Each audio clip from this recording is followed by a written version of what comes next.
15 বছর পর্যন্ত আমরা জামাত শিবিরের তহমত নিয়ে আমার এলাকায় আমি জীবনযাপন করছি। আমি আমার এলাকা ওই যে মাহফিল একবার বাঁধছিল, আপনারা জানেন তো সবাই।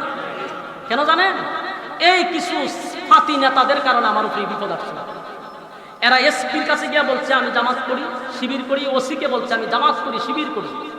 15 বছরের ভিতরে আমার পরিবারের একটা লোক পর্যন্ত সরকারি চাকরি করতে পারে না, অথচ আমার ফ্যামিলিতে মাস্টার্স কমপ্লিট করে অনেক লোক চাকরি পায় না, কারণ এরা তহমত দিচ্ছে আমরা জামাত এবং শিবির। এই তহমত নিয়ে আমি 15 বছর চলছি, কারণ আমার মতো মানুষই হয় আমি দালালি করছি। হাস্যকর কিনা? আমারে বলো অসুবিধা নাই, কিন্তু আলেমদের কি ব্যাপারে বললে হলুদ মিডিয়ারা সুযোগ পায়া কয় আলেমরা কোথায় ছিল। এই জন্য হলুদ মিডিয়াদেরকেও বাংলাদেশ থেকে তাড়াইতে হবে।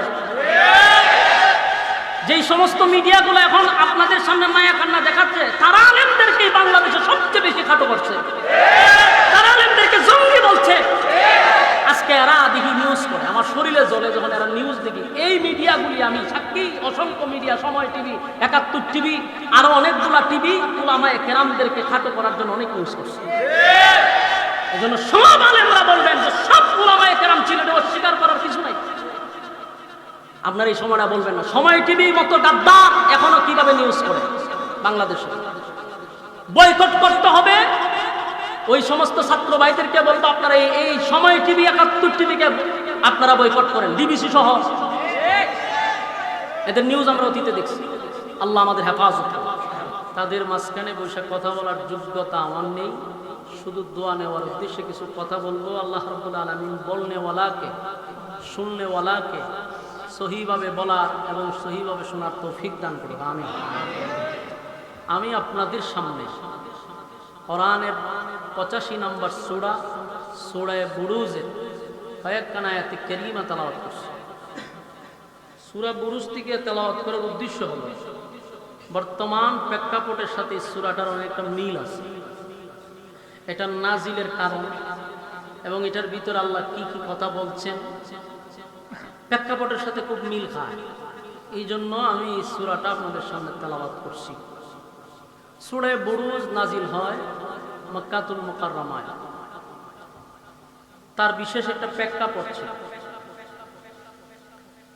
আপনারা জানেন রাসূলের 3টা অধ্যায় আছে, প্রথম অধ্যায়, দ্বিতীয় অধ্যায়, তৃতীয় অধ্যায়। প্রথম ছিল 40 বছর ক্বাবলান নবুওয়াত, দ্বিতীয় হলো 10 বছর মাক্কি জিন্দেগি, দ্বিতীয় হলো 13 বছর মাক্কি জিন্দেগি, তৃতীয় হলো 10 বছর মাদানী জিন্দেগি। এই 3টা অধ্যায়ের 3টা কর্মসূচি। প্রথম 40 বছর শুধু নীরবতা, আদেশও করে নাই, নিষেধও করে নাই।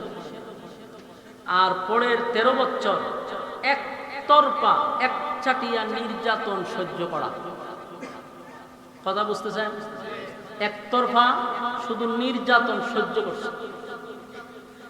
তৃতীয় 10 বছর মায়ের খান নাই, মায়ের দিছে। কথা না, মায়ের খালি খাইছে 10 বছর না মায়ের দিছেও। প্রথম 13 বছর শুধু মায়ের খাইছে, আল্লাহ পক্ষ থেকে বলা হয়েছে কোনো প্রতিবাদ করা যাবে না। তাই একচাটিয়া 13 বছর একটানা খালি মায়ের খাইছে। তৃতীয় 10 বছর যখন মদিনায় গেল, আল্লাহ হয় এখন মাতার পাগড়ি মাজায় বাঁধেন।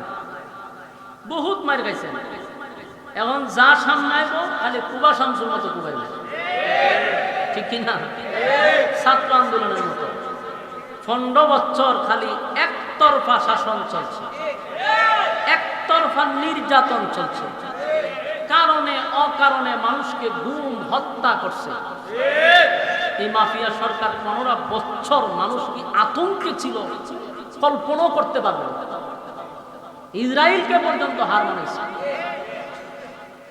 ছাত্র আন্দোলন শুরু হয়েছে, এখন খালি মাইন না। প্রথম তো মইরা দেখাই দিছে আবু সাইদ, এরপরে ছাত্ররা সামনে আগাইতেছে, এরপরে খালি ইচ্ছা মতো শেষ করছে।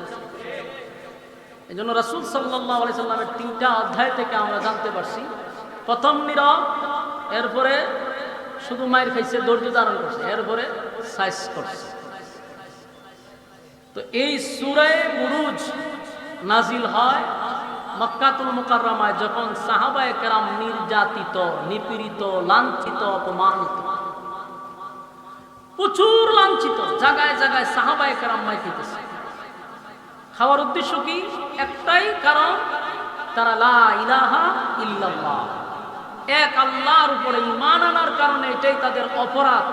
এই জন্য কারণে অকারণে মারছে।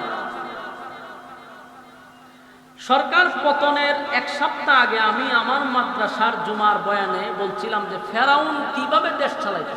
এই সময় সরকার পতন হয়েছে, বলছিলাম ফেরাউন যেইভাবে দেশ চালাইছে ঠিক মাফিয়া সরকার এইভাবেই দেশ চালাইছে। আপনারা ফেরাউনের জীবন এটা একটু পড়েন, আমি পড়ছি। তার দেশ চালানোর সিস্টেম খুব সুন্দর ছিল। কেমনে ক্ষুদা দাবি করছে, এর আগে আগে কি কাজগুলা করছে, সেম সরকার এই কাজগুলা করে গেছে।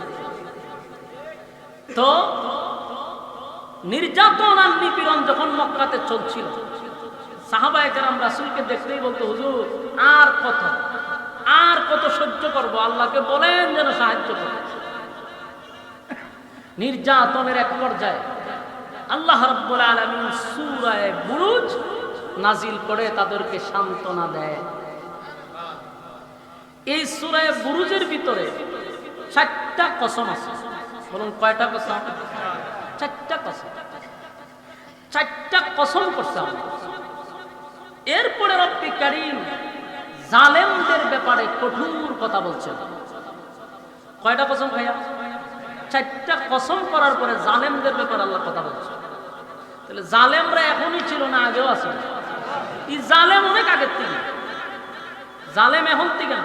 ফেরাউনের যত বংশধর আছে এটা কিয়ামত পর্যন্ত থাকবে। তা আগের থেকে জুলুম নির্যাতন হইত। আল্লাহ এই জালেমদের ব্যাপারে সূরা বুরুজের ভিতরে 4টা কসম করে আল্লাহ সান্ত্বনা দিচ্ছে। সূরা বুরুজের ভিতরে একটা ঘটনা আছে। ঘটনাটা রাসূল দুনিয়াতে আসার প্রায় 80 থেকে 90 বছর আগের ঘটনা।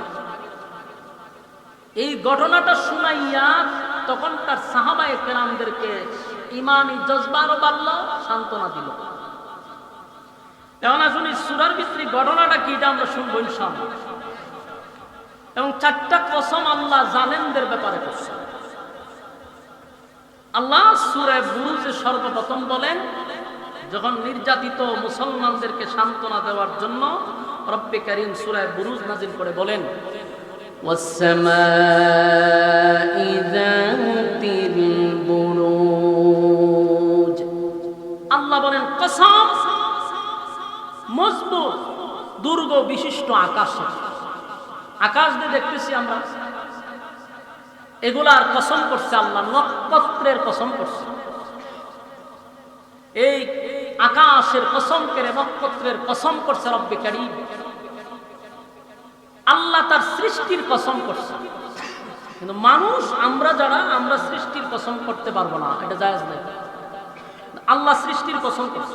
আমরা কসম করলে স্রষ্টার করব। বলুন আমরা কসম কার করব?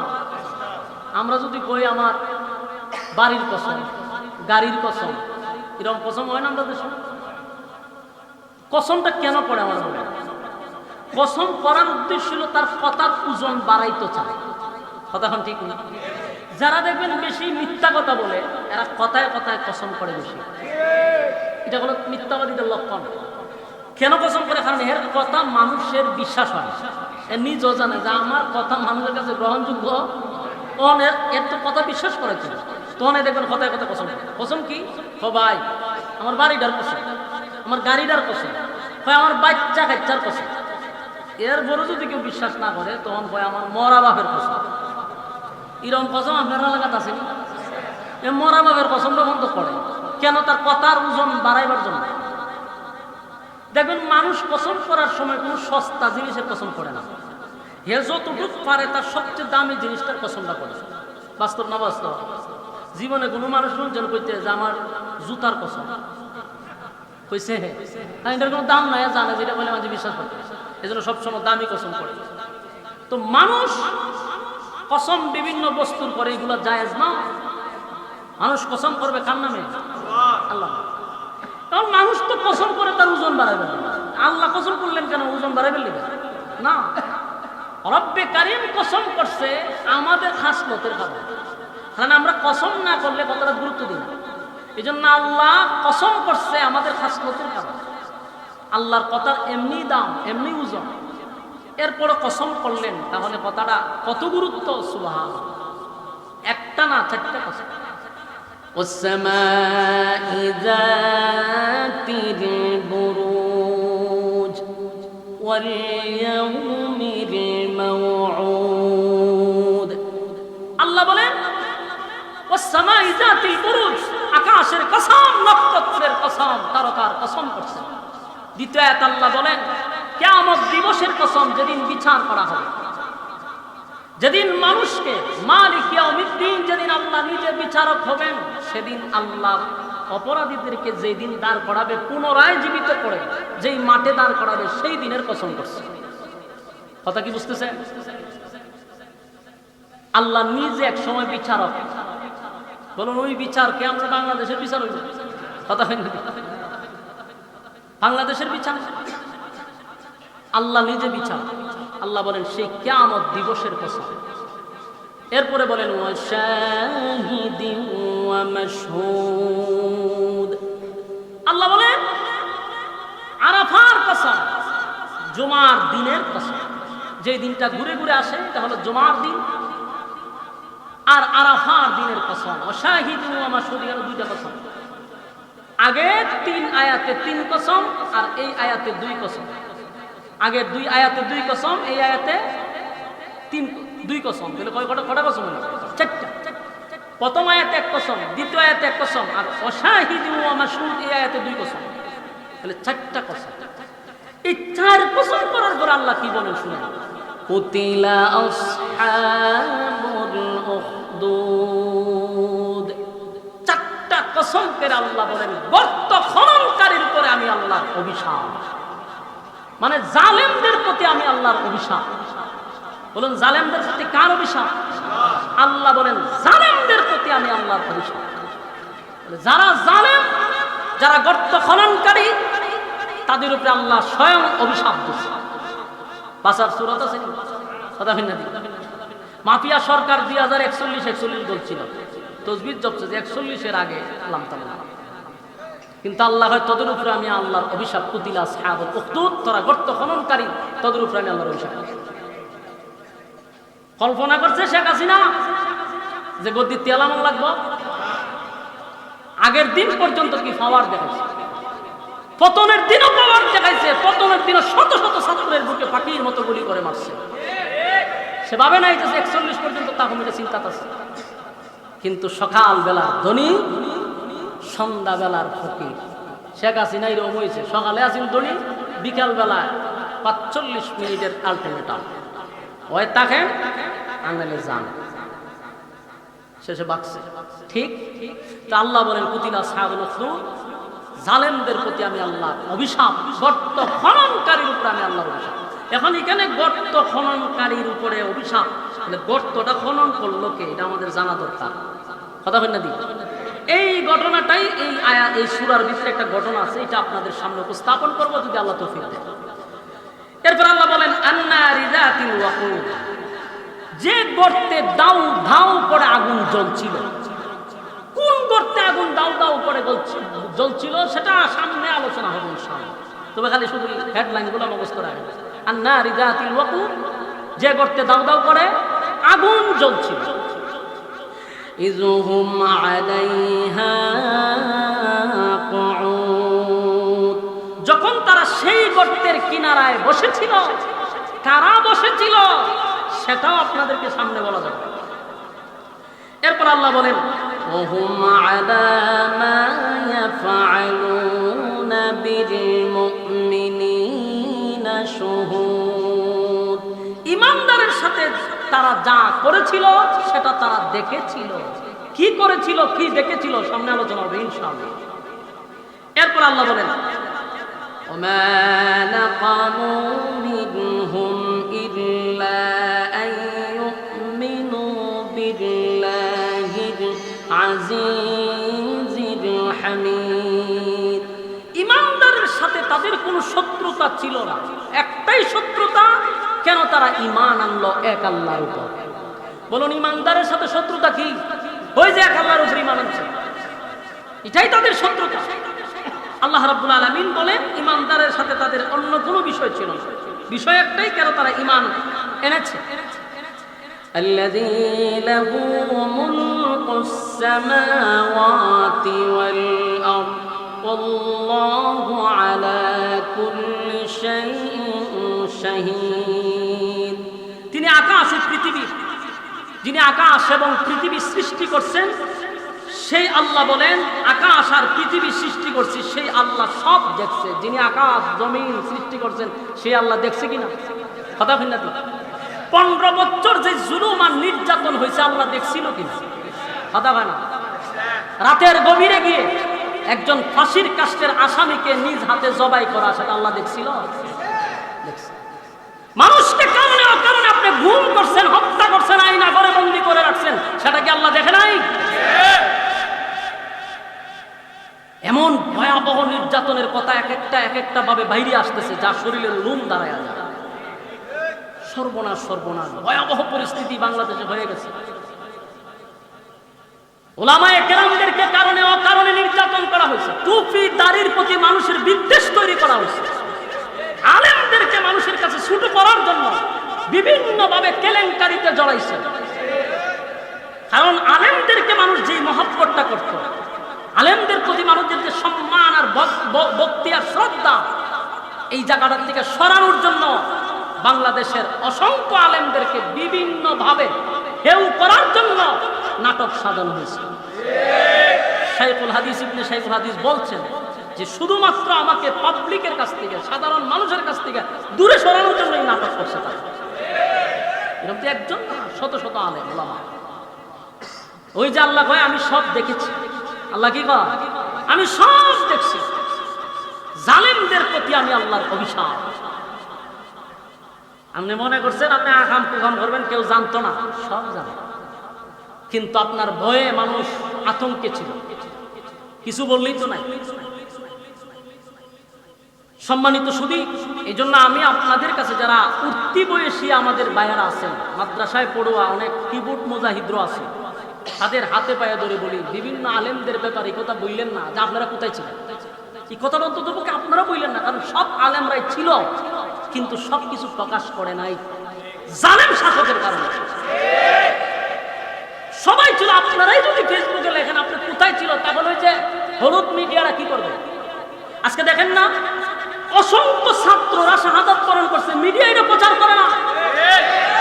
হাজার হাজার আলেম ওলামারা রাস্তায় নামছে, মিডিয়া প্রচার করে না, খালি প্রচার করে ছাত্ররা, সাধারণ মানুষরা নামছে, একবার আলেম ওলামারা নামে নাই। এটা সুযোগ দিছে কারা? কিছু কিবোর্ড মুজাহিদদের কারণে। কিছু লোক আপনি কই আছেন, আরে বেটা এ ছিল, তুই জানোস কি? আমি আমার কথাটা বলি, সরকার পতন হওয়ার পর আমি প্রচার করছি যে আমি যে আন্দোলনে ছিলাম এটা ফরে ঘোষ করা হয়েছে। কারণ আমি যখন আন্দোলনে গেছি আমার এলাকা অলরেডি আমার নামে লিস্ট হয়ে গেছে। আমার নামে লিস্ট হয়েছে যে আমি, আমার নেতৃত্বে নাকি গাড়ি ঘোরানো হয়েছে, অলরেডি লিস্ট হয়ে গেছে আমার নামে। আর 15 বছর পর্যন্ত আমরা জামাত শিবিরের তহমত নিয়ে আমার এলাকায় আমি জীবনযাপন করছি। আমি আমার এলাকা ওই যে মাহফিল একবার বাঁধছিল, আপনারা জানেন তো সব। কেন জানেন? এই কিছু ফাতি নেতাদের কারণে আমার উপরে বিপদ আসছিল। এরা এসপির কাছে গিয়ে বলছে আমি জামাত করি শিবির করি, ওসিকে বলছে আমি জামাত করি শিবির করি। 15 বছরের ভিতরে আমার পরিবারের একটা লোক পর্যন্ত সরকারি চাকরি করতে পারে না, অথচ আমার ফ্যামিলিতে মাস্টার্স কমপ্লিট করে অনেক লোক চাকরি পায় না। কারণ এরা তহমত দিচ্ছে আমরা জামাত এবং শিবির। এই তহমত নিয়ে আমি 15 বছর চলছি। কারণ আমার মতো মানুষই হয় আমি দালালি বসি। হাস্যকর কিনা? আমারে বলো অসুবিধা নাই, কিন্তু আলেমদের কি ব্যাপারে বললে হলুদ মিডিয়ারা সুযোগ পায় কয় আলেমরা কোথায় ছিল। এই জন্য হলুদ মিডিয়াদেরকেও বাংলাদেশ থেকে তাড়াইতে হবে। যেই সমস্ত মিডিয়াগুলো এখন আপনাদের সামনে মায়া কান্না দেখাচ্ছে, তারা আলেমদেরকে বাংলাদেশে সবচেয়ে বেশি খাটো করছে, তারা আলেমদেরকে জঙ্গি বলছে। আজকে এরা দেখি নিউজ করে, আমার শরীরে জ্বলে যখন এরা নিউজ দেখি। এই মিডিয়াগুলি আমি সাক্ষী, অসংখ্য মিডিয়া, সময় টিভি, 71 টিভি, আরো অনেকগুলা টিভি উলামায়ে কেরামদেরকে খাটো করার জন্য অনেক নিউজ করছে। এই জন্য সব আলেমরা বলবেন যে সব উলামায়ে কেরাম ছিল, এটা অস্বীকার করার কিছু নাই। আপনার এই সময়টা বলবেন না সময় টিভির মতো গাদ্দার এখনো কিভাবে নিউজ করে বাংলাদেশে। বয়কট করতে হবে। ওই সমস্ত ছাত্র ভাইদেরকে বলবো আপনারা এই সময় টিভি, 71 টিভিকে আপনারা বয়কট করেন, ডিবিসি সহ। এদের নিউজ আমরা অতীতে দেখছি। আল্লাহ আমাদের হেফাজত করুন। তা আল্লাহ বলেন আমি আসমান জমিনের মালিক, আমি সব দেখেছি। আল্লাহ 4টা কসম করছে, বলুন কয়টা কসম? 4টা কসম করে কি কয়? কুতিলা আসহাবুল উখদুদ, গর্ত খননকারীদের উপরে আমি আল্লাহ অভিশাপ। গর্ত খননটা করলো কে? আর গর্ত আন্নারি জাতিল ওয়াকুদ, গর্তের ভিতরে দাও দাও করে আগুন জ্বলছিল, আগুনটা লাগাইলো কে? এর বিস্তারিত আমরা আলোচনা করব ইনশাআল্লাহ। এখন আসুন গর্তটা খনন করছে। রাসূল সাল্লাল্লাহু আলাইহি সাল্লাম দুনিয়াতে আসার অনেক বছর আগে একজন শাসক ছিল, জালেম শাসক, ডাকিয়ানি কি তাই ইউসুফ জুনাওয়াজ। এই জালেম শাসক তখন শাসন করত, সে নিজেকে খুদা দাবি করত। নাউজুবিল্লাহ। তারে যারা খুদা মানত না তাদের উপরে নির্যাতন করত। দেখেন মাফিয়া সরকারের একই সিস্টেম ছিল, আওয়ামী লীগ করস না তো তোরে গুম করব, তোরে হত্যা করব, তোরে মামলা দিব। সিস্টেমে হিটা খুদা দাবি করত, আর এটা জোর কইরা জয় বাংলা বলাইতো। ভারতে যেমন মানুষকে জয় শ্রীরাম নির্যাতন করে মুখ দিয়ে বলায়, ঠিক বাংলাদেশের আওয়ামী লীগরা মানুষকে জয় বাংলা বলাইছে। আর ওই জালেম শাসক মানুষকে খুদা দাবি করাইছে, যে আমি খুদা, আমাকে রব হিসাবে মানো।